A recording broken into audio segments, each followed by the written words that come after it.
பிஸ்மில்லாஹிர் ரஹ்மானிர் ரஹீம். இரண்டு ஹதீஸ்களை பார்க்க இருக்கின்றோம். ஒன்று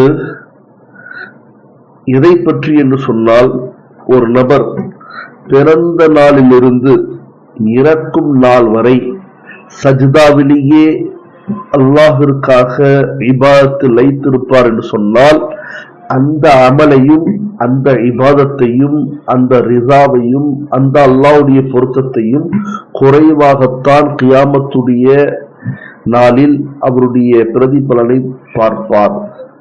இன்னும் கொஞ்சம் அமல் அதிகமா செஞ்சிருக்கலாமோ என்று நினைத்து பார்ப்பார் என்று ரசூலுல்லாஹி ஸல்லல்லாஹு அலைஹி வஸல்லம் சொல்லியிருக்காங்கன்னா, நம்ம எந்த அளவுக்கு நம்முடைய நேரங்கள்ல மூவிஸுக்காக, நாடகத்திற்காக, வீண் விரயத்துக்காக, ஷைத்தானுக்காக, தேவையில்லாத விஷயங்களுக்காக, பொழுதுபோக்குக்காக நம்முடைய நேரங்களை கழித்துக் கொண்டிருக்கின்றோம், வீணடித்துக் கொள்கின்றோம் என்பதை நாம் இங்கே புரிய வேண்டிய தருணமாக இருக்கிறது.